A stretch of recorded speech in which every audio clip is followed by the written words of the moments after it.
in a case on DR-DOS working for Microsoft.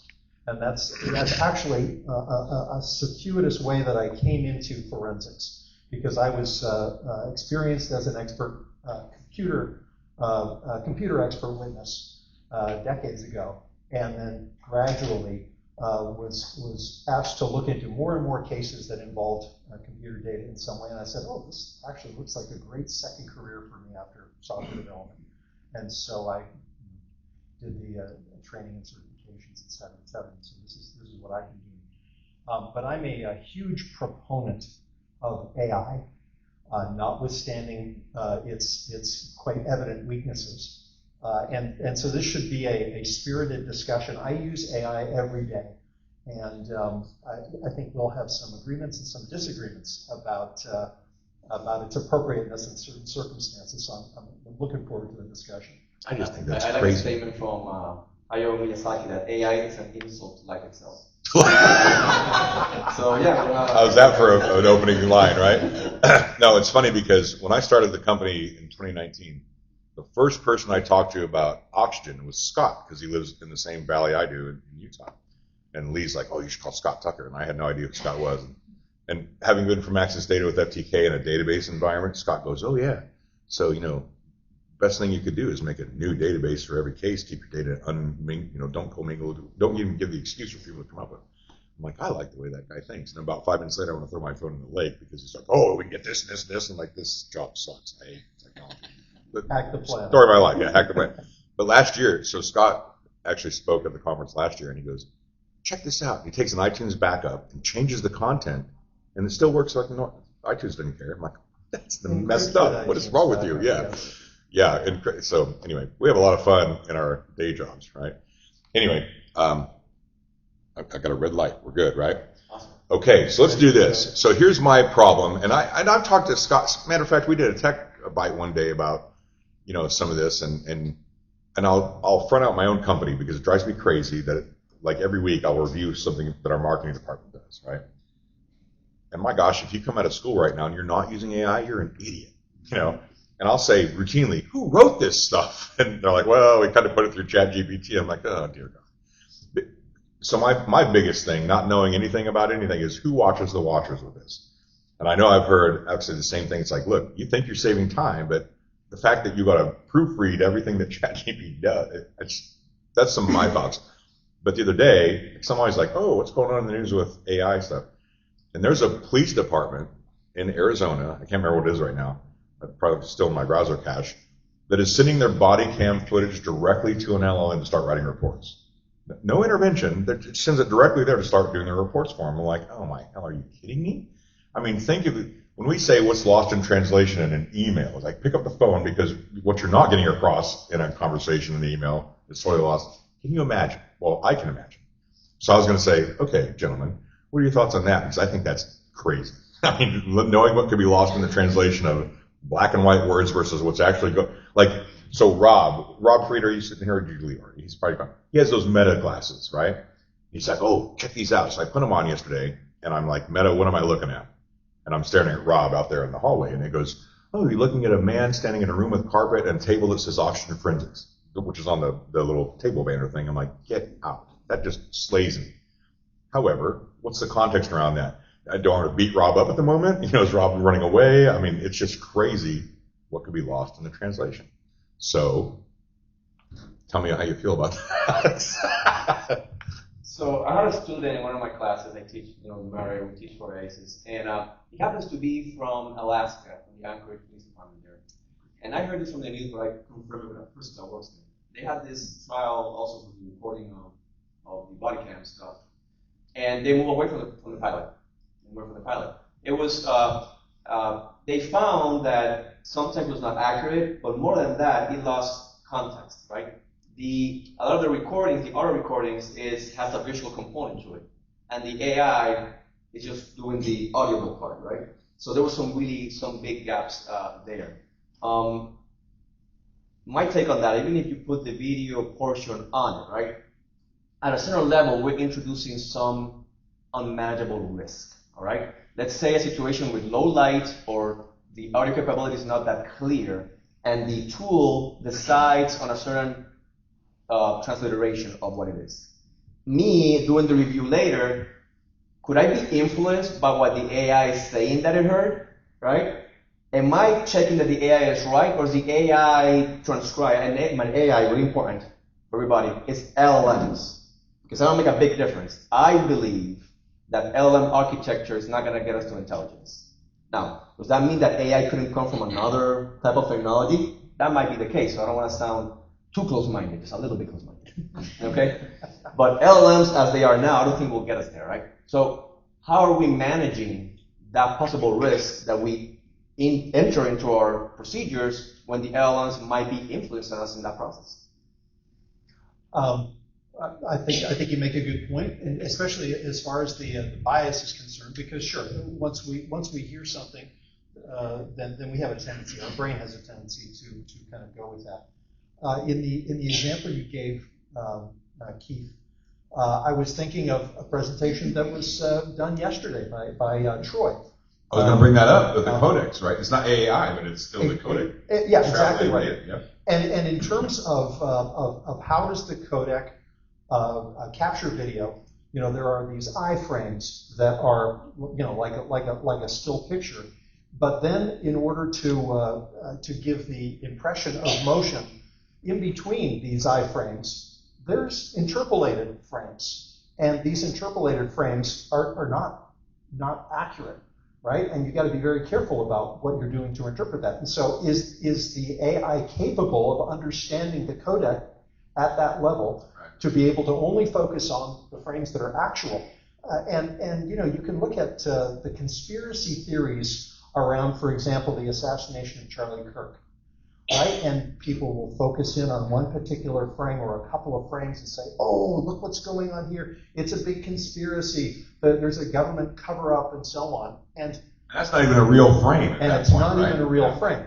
Now, that said, can we envision a time where the AI, whatever AI, whether it's an LLM, whether it's a different architecture that's handling that, actually has the specialized capability to be able to understand that? Maybe so. I've been in this business a very long time. We used to talk a lot about Moore's Law. And Moore's Law is a law that hasn't been repealed. Now, we can talk about what rate, change and progress is being made, but the fact is that there is change in progress. I mean, I started using a 4.77 megahertz processor, and how things have changed there, right? And so I can certainly envision a day where this can be a much better and a much more valuable tool, but I still think it's a very valuable tool even now, even today. As long as you're careful about what it is you're using it for and understand the limitations.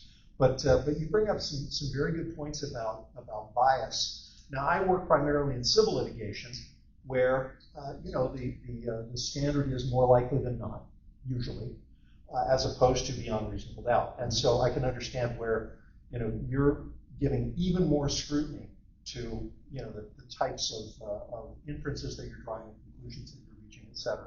Once you start. So let me bring up a point that you guys can both speak to, but having talked to Bill Aycock about this, we did a tech bite at Technical Security, and he said we should just build an LLM that's all DFIR content. Because, look, you can say, hey, ChatGPT, tell me about World War II. There's like a quadrillion vetted, accurate pages of data to pull from, versus our industry and the niche tools don't have, there's not a lot of content to pull from out there. So when they go digging through all the websites and finding things, it slaps stuff together. I'm like, that doesn't even work like that. You can't say that. So it goes back to what time are you wasting or not, and what's actually, who watches the watchers in this, right? Because the validation that, and I'm not even a court, right? I'm just doing marketing content and making sure websites are accurate and things like that. But where does an AI get the knowledge to support what we do versus not? Because it's just not out there yet. I mean, that kind of vetted content's not out there versus topics around the world from history. Alex. I'm gonna address two quick things, and I'm gonna address that. So the first thing, it's true, Moore's Law is not being repealed, right? But physics either, so there's a cost to that. And right now, these LLM companies are trying to build this power generation to be able to power this thing, right? And I find it interesting because your brain consumes about 35 watts of energy. That's like a LCD monitor that you have on the screen. And you have awareness. But we need a nuclear power plant for an LLM to suck at it, right? To mimic it, right? We're trying to brute force intelligence based on language models, right? That's why, again, I feel that there's a lot of hidden costs that will come with that. That's the side note for that. What was your quote, that it's an insult to life itself? Yes, it is. I could go along with that, because life is amazing. And again, I would hope that not an LLM, but an AI technology that actually more mimics how actual intelligence works, to include the energy requirements that we should be looking for. But the hype, and that's the point I think I want to put on maybe before addressing your question, the hype cycle is crazy, right? I think we're going to agree on that. Some commentators say that our economy is a big bet on AI, right? Mm-hmm. The Mac 10 companies provide 40% of S&P growth this last year. And they're all LLMs or LLM-related industries. Either it succeeds, and then a lot of people get fired, or it doesn't succeed, and then the economy crashes in another way. So it's a lot of issues in regards to the macro level of the technology. Now, in regards to do an LLM that has DFR content only. Yeah, that's a good idea. I wouldn't say no to that, but you have to take something in consideration. LLMs, because they're not really intelligent, have no way of auto-updating themselves, right? An LLM will not give you a novel solution to a novel problem. The only thing will do an inference from something that is seen before. Already. Yeah. And hoping that that inference is correct, because as we all know, LLMs have a temperature. You know what temperature is? It's the level of randomness that you put in the system, right? To make it sound actually human, actually intelligent. And even if you put the level of temperature to 0, right? The data itself is made by what? Unpredictable humans, with truth and lies in between, right? So having a DFIR only LLM will provide some solutions, but we're going back to square 0 when a new iOS version comes out. Well, so you testify to something, and right in the audience, people are like, well, that's not what I said today. You get a different answer from the same question one day later because of current events or temperature, right? Well, how do you defend that? And here's where I draw a sharp distinction, because I don't use LLMs to draw inferences for me.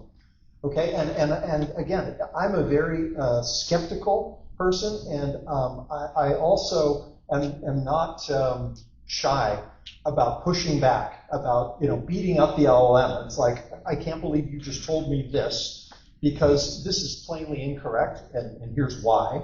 And so I use it more in some ways as a better search engine, or as a vast repository of knowledge, because think about all the various things that we need to know in order to do our jobs, and it's vast, right?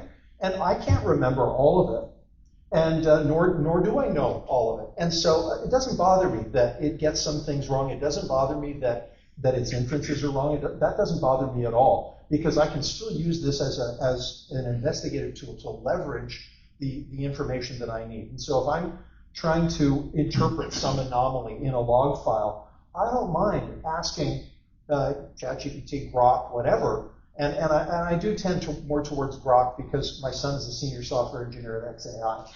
And so I do have a little bit of bias there to that as a preference. But be that as it may, I'm still very skeptical about everything that AI tells me, and I have no problem with that. It's like pushing back against a knowledgeable colleague, but where I'm not relying on what they say to go into my report and say, well, this is my report and this is what I think because this is what AI said. That's not how I use AI at all. Well, so listen, I got to say one thing. So not to Scott's defense, that's the wrong thing to say, because I'm more on the side of technology sucks and I hate it. However, Scott goes, look at this. And he pulls up his computer and he goes, I asked ChatGPT, what have I wanted to know from you about DFIR stuff? And ChatGPT pulls up these bullets and they're along these lines. Well, you're a jerk, because when I give you an answer, you push back on me and tell me I'm wrong. And you want to know more decisive information. I'm like, well, there's like 5 bullets like that literally are calling Scott out because he's such an ass to ChatGPT. And it told him that as a defense of himself. I'm like, we were going to put it on the screen, I forgot. But I mean, the fact that it talks to you like that is a problem for me anyway. But if you ever had to say, look, I just don't take it for granted, right? And it told you that. It's like, well, you're mean to me because my answers aren't good enough for you most of the time, or something. Paraphrasing, right? Well, and so it gets to a legal issue that I'd love to hear your thoughts on too, in terms of, well, just because you've done some research on ChatGPT or whatever, or if you've had a discussion with a colleague, that may give me some ideas and direction and imagination in terms of my investigation. But that doesn't mean that I'm relying on that.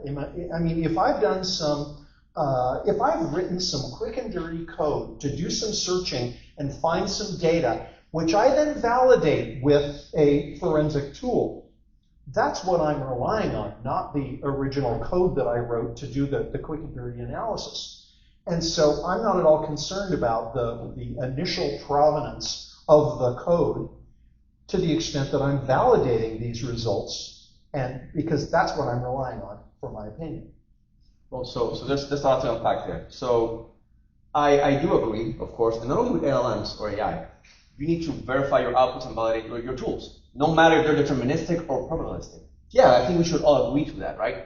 But a quick note, that's not how LLMs are marketed, and that's not how they're presented to you.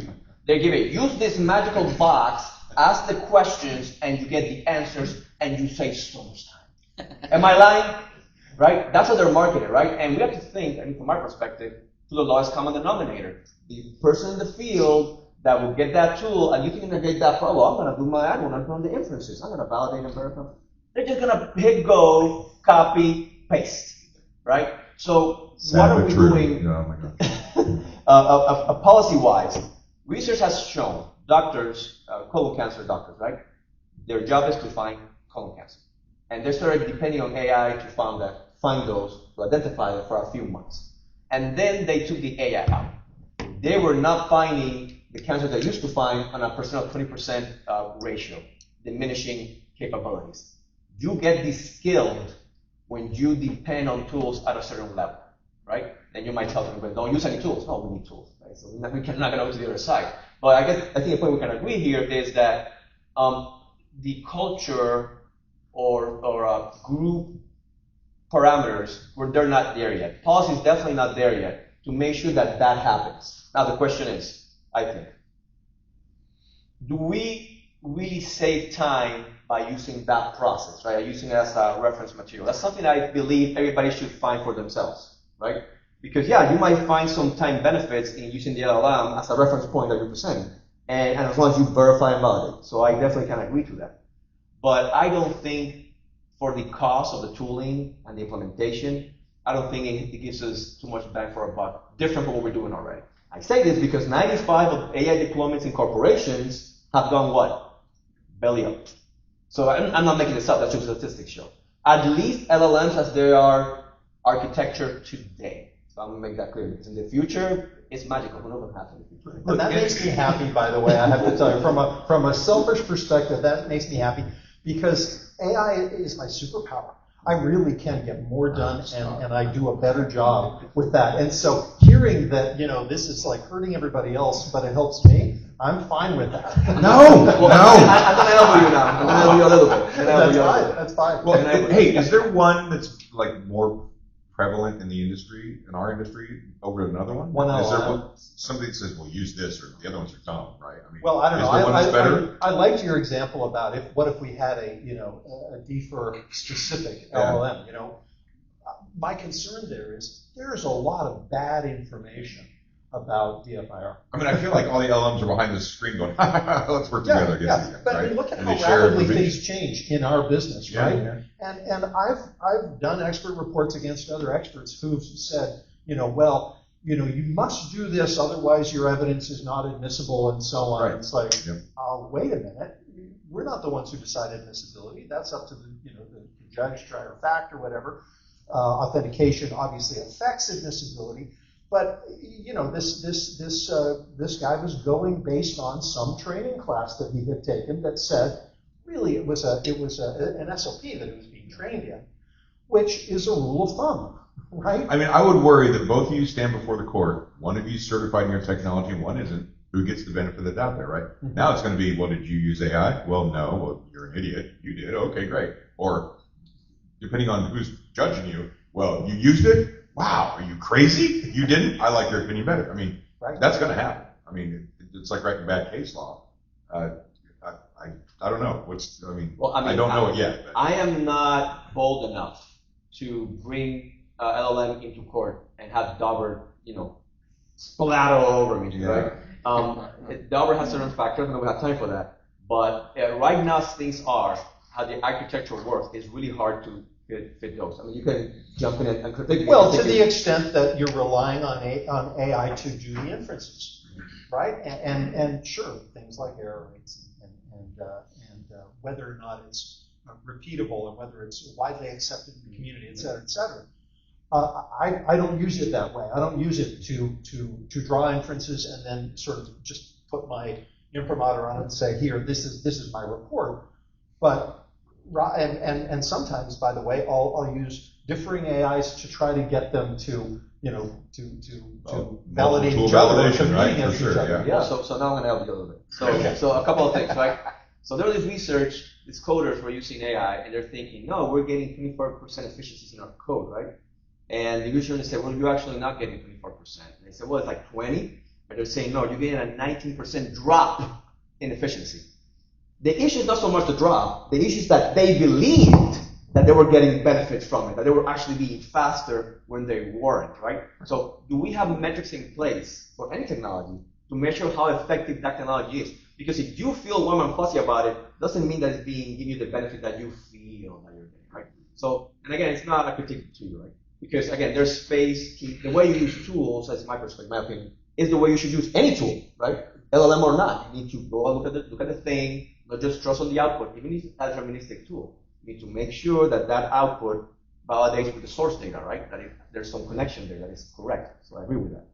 But we might not get in the efficiencies that we need, especially in regards to LLMs and what LLM to use, right? If, I'm not going to mention company names, but a company says, I have a chatbot in my tool. Who created that chatbot? Was it them? I know companies in the industry that say, well, I'm using Llama from, I think Llama is Facebook, right? Or Meta, or whatever it's called, right? Well, what do we know about the provenance of this LLM, right? What do we know? It just bolted it in. Have you tested it about in regards to how good it is in regards to bias, the error rates, which you just mentioned a second ago? We're taking off-the-shelf LLMs and just dumping them in our digital forensics tooling that's used for court with the promise of efficiencies that we cannot even measure properly, right? So we gotta be careful. One more thing with the elbowing part.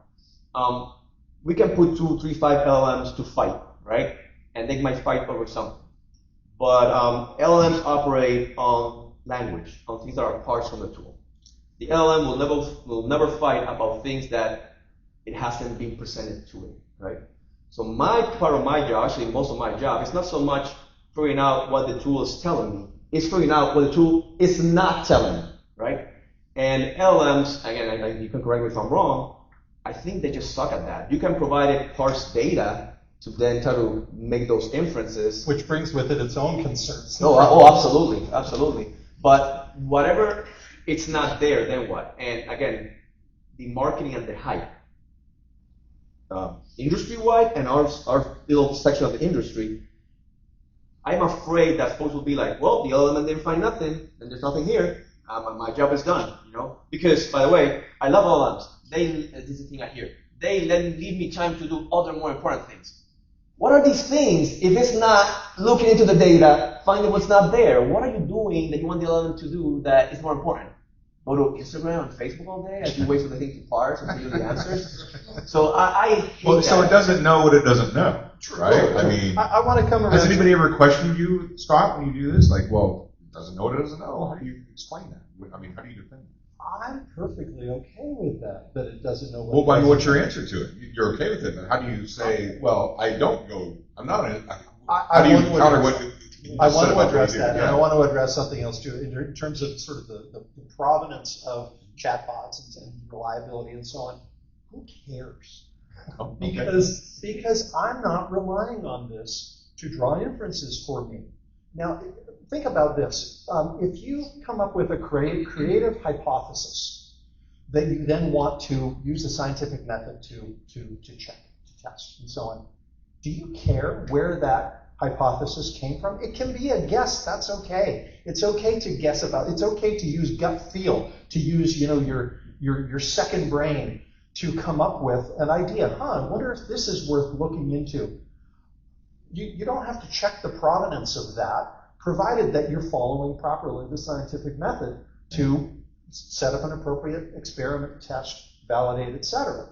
And so, again, depending on how you're using it, I don't care.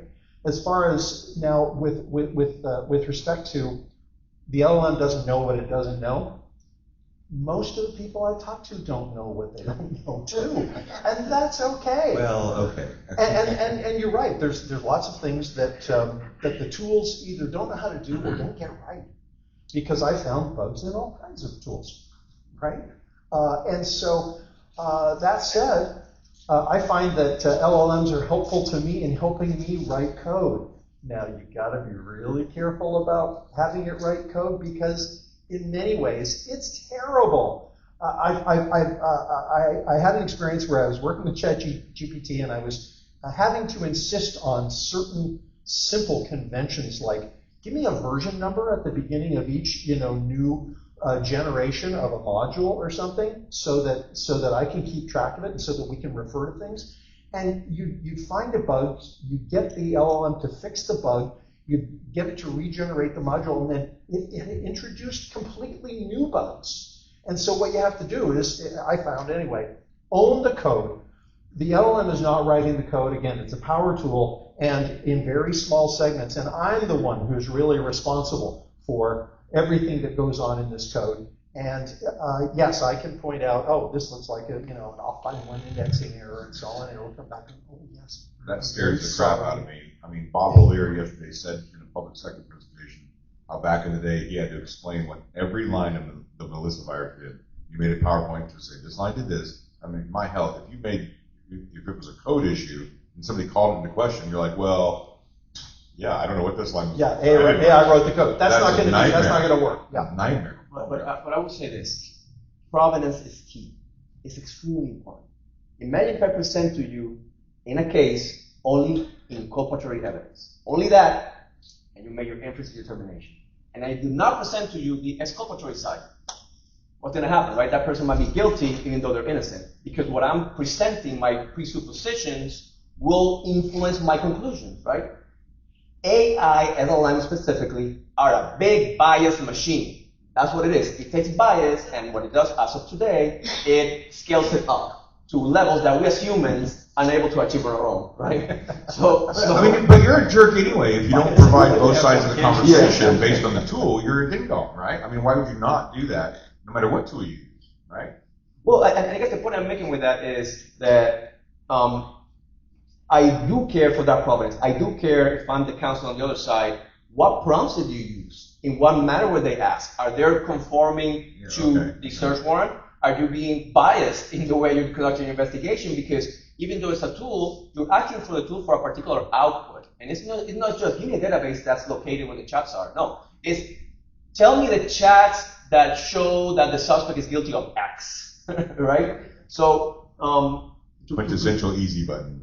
Yeah, we make this, and I guess a broader point. We think of the tool we had yesterday and the way we work with them, and then we take a new tool and we try to apply the same format to the new tool, right? And we think we're okay. If we have a tool that I validate in a certain way, if I do the same thing with LLMs, then I'm good. This technology breaks that, right? You can take a broken clock and measure it 2 times a day and figure out that it works, right? And we put randomness into the equation. This is what happens. That's why I kind of push a little bit back on the provenance part, because I want those prompts. I want to understand how this LLM is generated. Is it have copyrighted material or not? Am I liable for some of misuse of other person's knowledge? Because knowledge, we say it's free, but it's not, right? There's copyright and stuff about that, right? Provenance of the LLM, provenance of the bias, provenance of how that influences me. Now, obviously, extremely experienced examiner, right? And people here in this room are. Oh, we all are, right?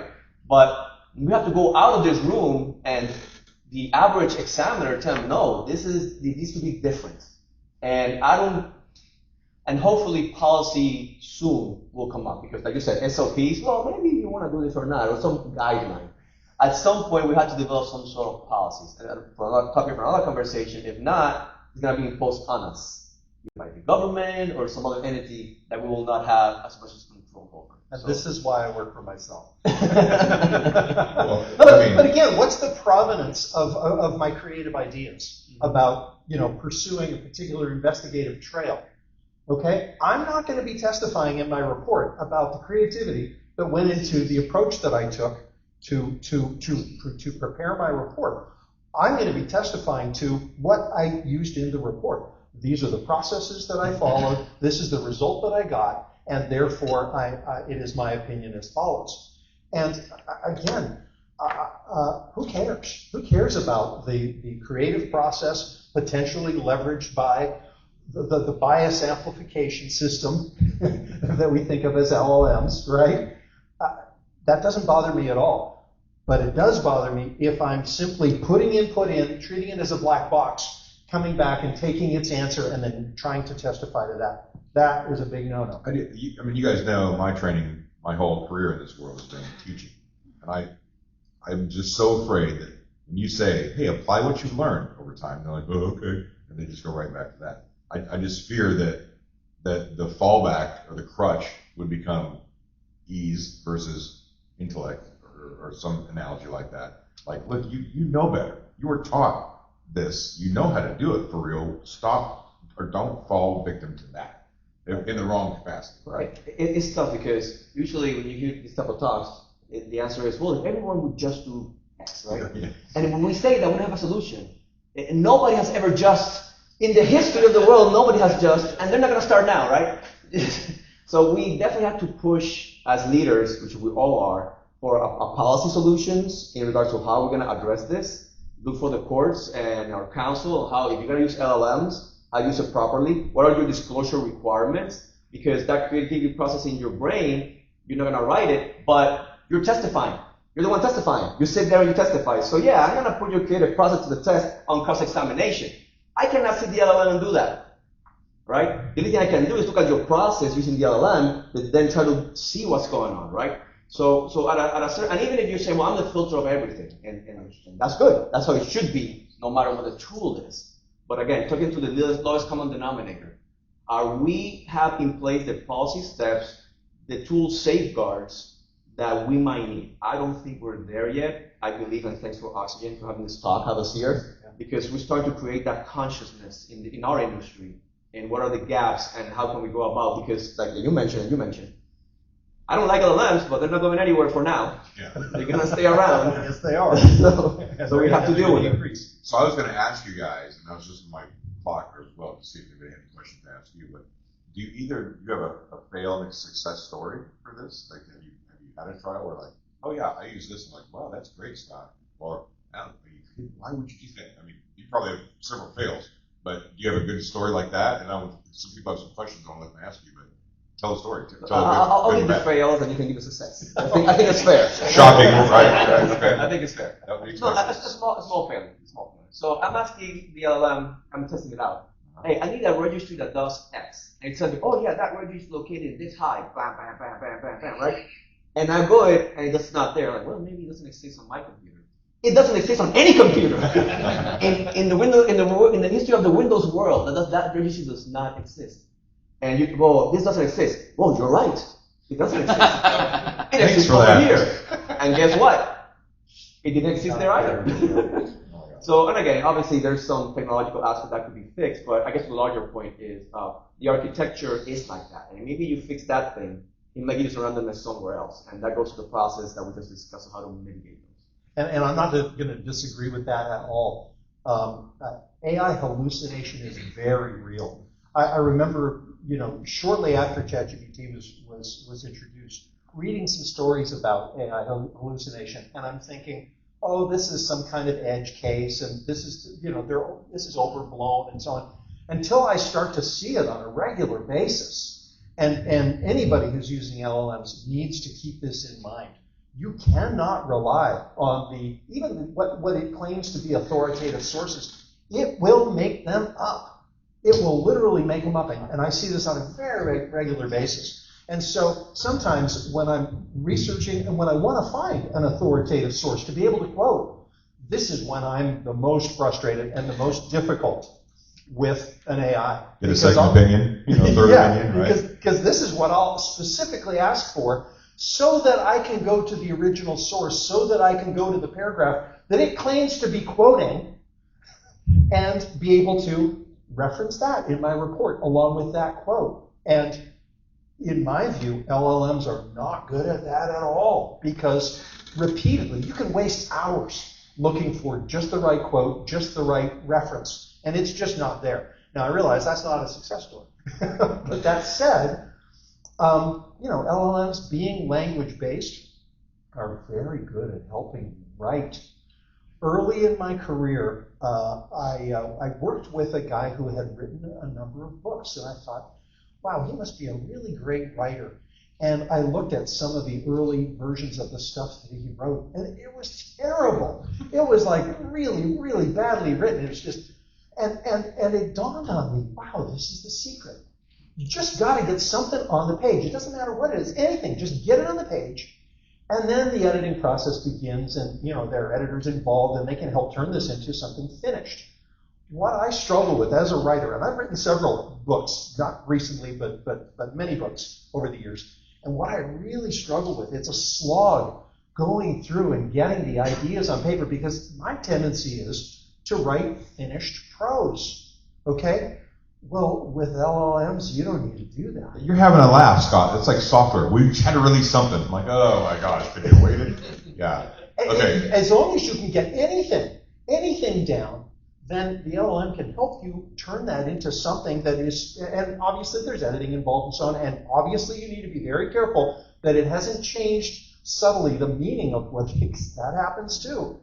But I'm telling you, that saves me so much time, even in report writing, to be able to help me structure my ideas in a way that it's presentable. And that alone is super valuable to me. So if I introduce Greg as Trent Krim from The Independent, would you need me to laugh at that? Right? Okay, so Greg, please offer a third Tracy. I don't have an opinion, I have a question. My need, it's a real need. I'm an examiner. My target has been using LLMs. He's been asking prompts and getting answers. How do I find them? How do I collect them? How do I present them? So I don't know how to do any of that. Well, so I'll start saying I was stunned when we started supporting ChatGPT, and it did because I said, hey, what's the Romulan Tal Shiar? You got to be a Star Trek fan to get that. But it came right back, oh, that's the espionage CIA agent of the. I'm like, oh my God, bless America. Are you kidding me? That really just said that? And we had the whole question answered in the app. I'm like, that's ridiculous. And I make fun of Lee's daughter because in the summer she took a trip to Europe, and she told me, she goes, I use ChatGPT on my whole trip. Okay, well, if I'm going to find you and kill you while you're at the loo, I know exactly when and where you're going to be if I parse your chat app or your GPT app. It's crazy. The information that people know about, I just can't bring myself to do, because I'm like, where does it go? It's like submitting something to Google to translate it. Well, it's out in the wild now. Your whole life's out there potentially, or what you're going to do. It drives me crazy. So to that answer, what do we do? How do you guys parse it? How do you get your answers? Just real quick, I do open source tooling called the Leaps. We support some of different ChatGPT stuffs, and the idea is not to compete with vendors like this. The idea is to put vendors into supporting things that we want as a community. That being said, that's why, and Mario also, I teach with Mario for ACES, I want to make sure my examiners, hey, you want to use ChatGPT, do it like my friend here does. But more important than that, you got to learn, examiners, is what's the data source? How do you extract the data source itself? Is it a phone? Is it a computer? Is it an iPhone, Android? So you get the extraction that you need. What are the data structures that information is kept? It could be in SQLite. Everybody loves SQLite, probably. Yeah, but what we're seeing now is that now data is serialized within a SQLite. So it could be protobuf. It could be another level DB. And those are the type of things that I believe skills examiners should have. And prompting is good, it's important, but more important, understand data structures, understand how to do the extractions so you can get the visibility into the data that has the evidence. And then with tool or not tool, then you can go about it, right? If it's SQLite browser needs to give it a preview. There's a lot of level DB tools, and some of the tools now add so those viewers. But again, how to get it out and what's the data structure? And you will have to go into the folders for that chat and see, oh, this database, what is this? And be curious about it. The LLM will find that for you. Another good question, right? So good old fashioned still applies, right? You just gotta find it. And when you find it out, if you allow, put in a blog post or reach out to somebody in the industry that's a public figure. Say, hey, look, we found this research. Can you put it out for us? So then we can all benefit from your discovery. All right, I have a couple comments and then a question. I'm Trent Walton with Independent. I was trying to do Trent Graham, but yeah. Okay, that's not why. I'm sorry, guys. So the one thing for writing like forensic reports I found is, especially trying to cite sources, has been really good is Perplexity AI, right? Great tool because it makes sure the data is factual and it cites sources, or it does the best job of making it factual, and I found it's been fantastic. So Perplexity.ai with a subscription. On doing for any of us that do like software development coding, so any Python writing and everything, I've moved over from using the ChatGPT prompts and to utilizing like Zed or Cursor. Those applications are fantastic because you plug directly into the API and then you can use agentic AI for the coding. So then you're able to say, hey, this is my input, this is expected output, keep doing reiterative development until you get this final product, right? And then you look at the code. So that's been awesome. All right, so on the deal of developing, like doing your forensics analysis and don't develop your conclusions based upon it, but essentially like lead the horse to water methodology like you're talking about. What are your thoughts on like utilizing like RAG with structured data to do like a preliminary analysis on like your data set? So if like you're looking at all your pulled link files and your embedded metadata, whatever, like all the structured data that gets pulled out of the parsing. If you're not running a private LLM, I'm not as sure. As smart as it doesn't know, right? Yeah, well, the concern is, where's this data going, and do you have the right to put this data into the cloud and so on? So I think there'd be some significant concerns about that. I try to anonymize whatever data that I'm actually using and interacting with an LLM, specifically to avoid circumstances like that. But I know that people are building their own private and building and hosting their own private LLMs. Great.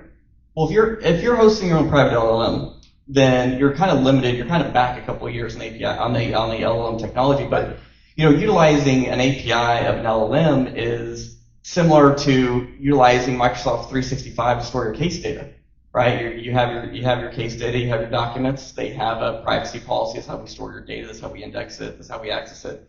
And don't most of the LLM providers through the API have a privacy policy where they do cover like how they manage and store and share data?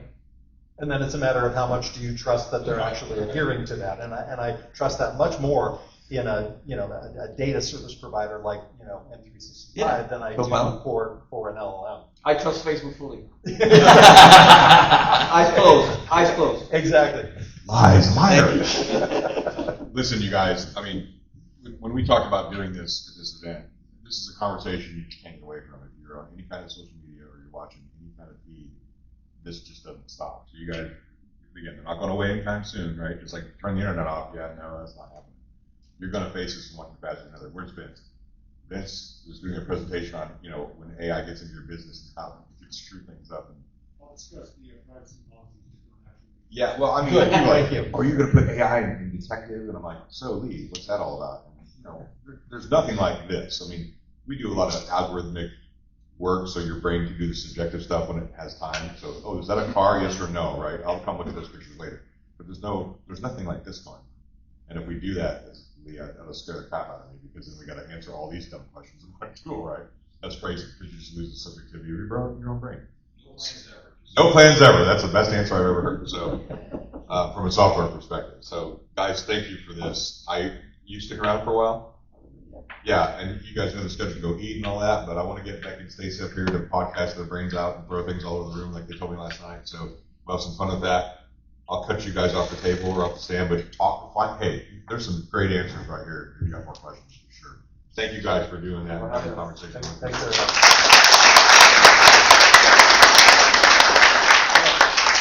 No, don't shake. I want to punch and fight. No. So take a break. Hey, smoke them if you got them type thing. We'll set up for the next hour. Come back in here. We're going to have some serious fun in a podcast.